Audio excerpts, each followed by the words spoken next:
From the world of AV programming and control with James King, I'm Steve Greenblatt, and this is Ask the Programmer. Hey, James, it's good to be back with you. How are you doing today? I'm doing well, Steve, and it's always great to be back. And I'll look forward to see where this topic goes. Absolutely. We've had a couple of good shows. If you haven't rewound or been caught up on our latest, recently we spoke with a few guests. We spoke with Chris Backus from Harman, and we spoke with Mark Lavecchia from BMA. Definitely some good shows to catch up on. This one, we're going to do a solo show, if you will. And the topic that we had picked for today is talking about red flags. And this was a topic that James came up with. And so I'm going to let him kind of define that a bit, and then we'll get into it. Thank you, Steve. Yeah, I'll admit I took this from the Twitter community out there, AB tweets out there. I saw it as a post, and I'm like, that's something we could talk about. And as programmers, we need to make sure when we are reviewing scope of work and the project, I know we talked about before, we should know the full project end to end. What jumps out as a red flag, for example, is if the integrator or the designer is saying that all control is going to be done by IR. We know that's a red flag right there, that something's not right.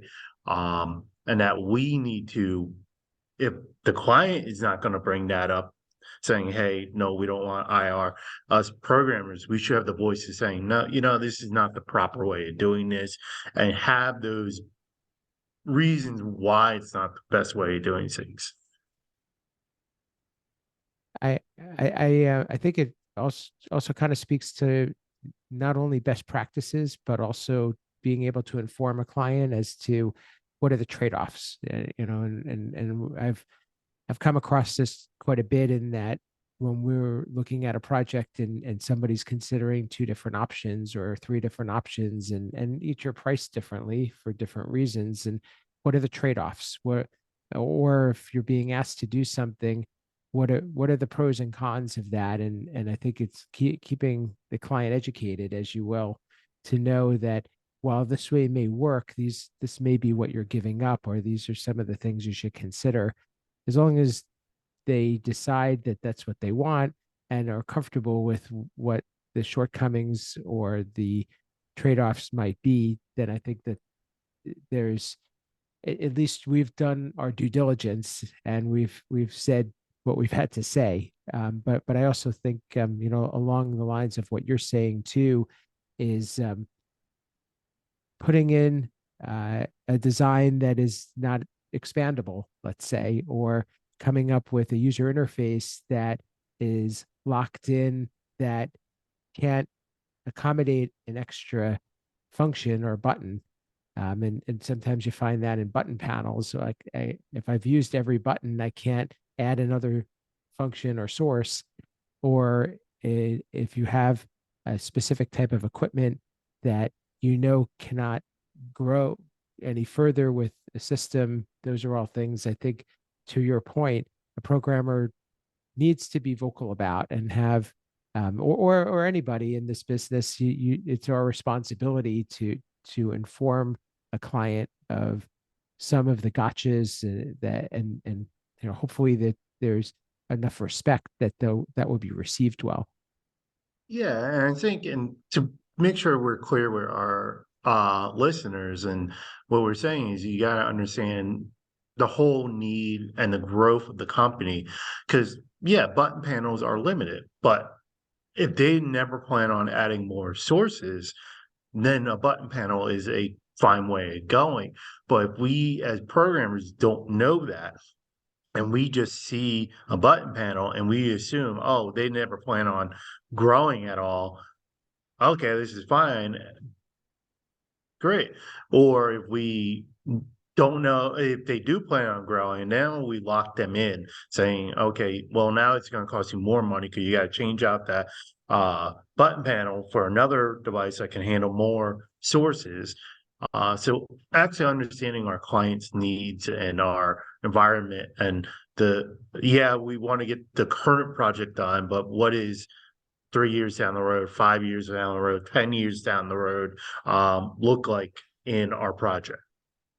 Brings up a good point, because I try to say this often, is that while a system may have a lifespan, the programming doesn't. So the programming can still change and grow and adapt and evolve based on users' needs without having to change the physical equipment. And I think that's an important thing to consider, and I think it should be thought of that way. That it and programming, although is deemed to be able to fix and overcome shortcomings in a system, it really shouldn't be designed to do that. Yeah. And again, we can overcome shortcoming in the system as long as we're not handcuffed by red flags and limited in the hardware and the design of the system. So again, we have to be an advocate for our program, for ourselves, and even our clients. Even if we may not talk to them directly, sometimes we got to understand and kind of put it out there saying, hey, you're boxing them in. And I will, and not to throw integrators under the bus or even designers on the bus, but maybe they want to do that because they want them to come back and, do a whole nother project. But it's like you say, putting our voices out there saying, hey, there's a better way of doing that. Maybe we're going to get told, well, you got to do it this way, but at least we put our concerns out there.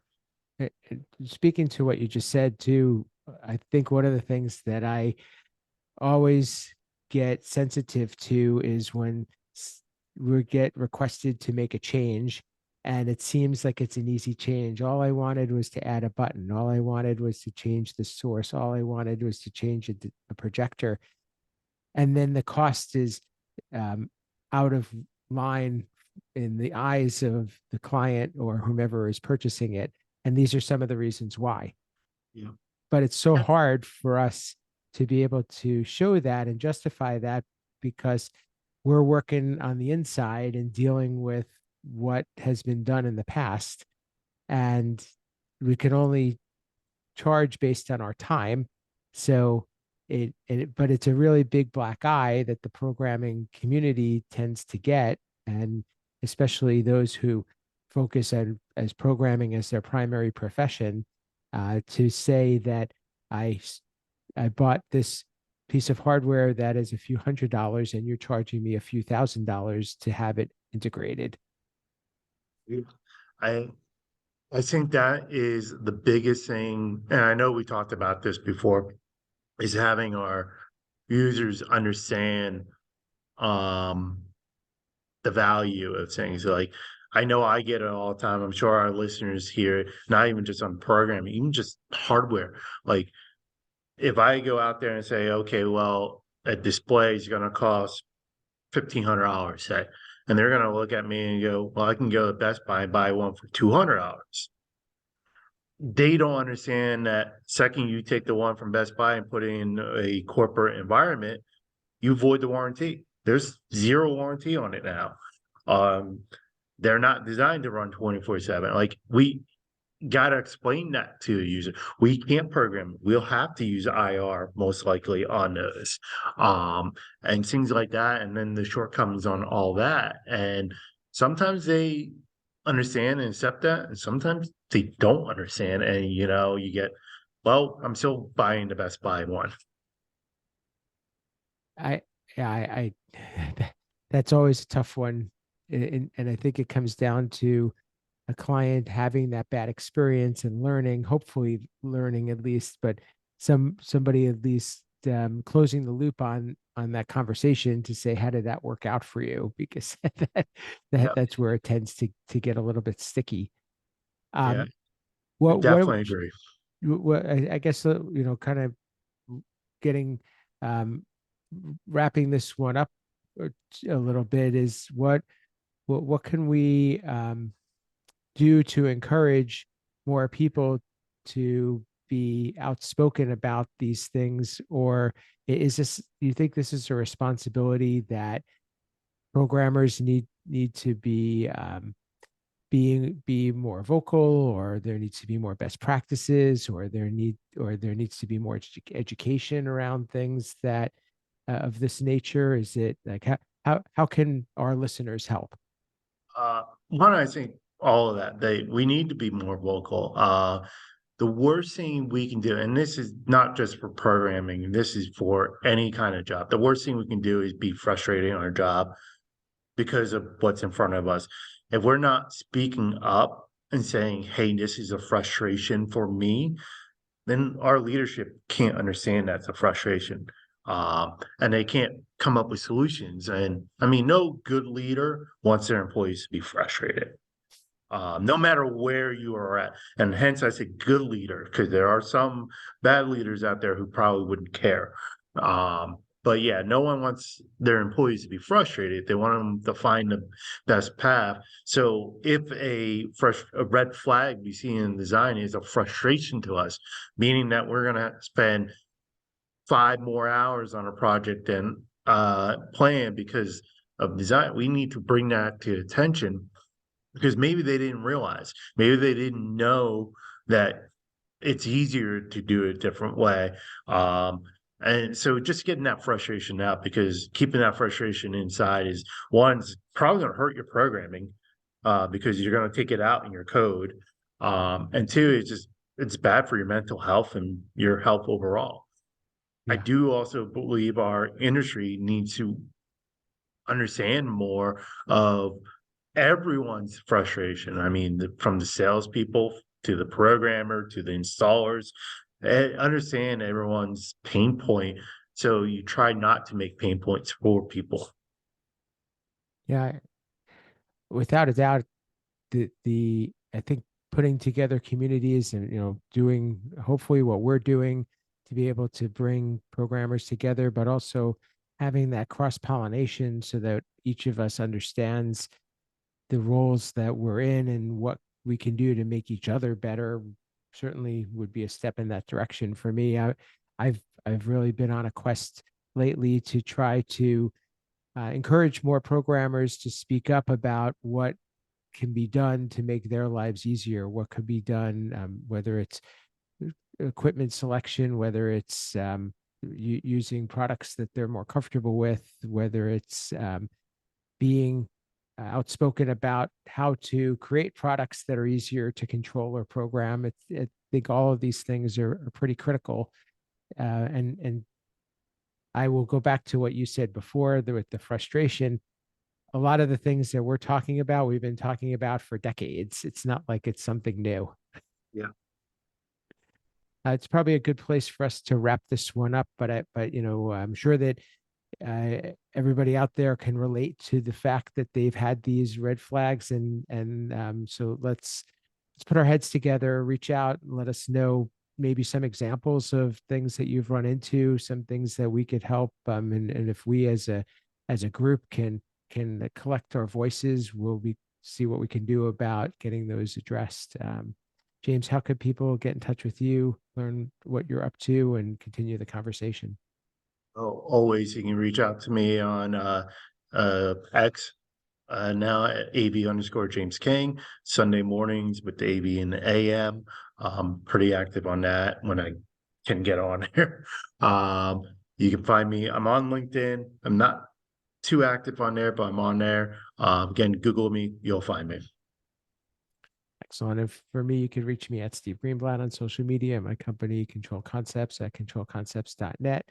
But what's most important to us is try to get more visibility around the show, and let's grow the programmer's voice and build this community. So do us the favor of passing along your favorite episode, letting us know what you think, reaching out if you want to be part of the conversation. Leave us some comments and notes. We'll certainly haven't mentioned any of our listeners on a show lately, so reach out to us, let us know you're out there, and we'll make sure we give you a shout out. And you can catch this on video on YouTube or on audio on your favorite podcast player. And we look forward to hearing from you. So with that, this has been Ask the Programmer.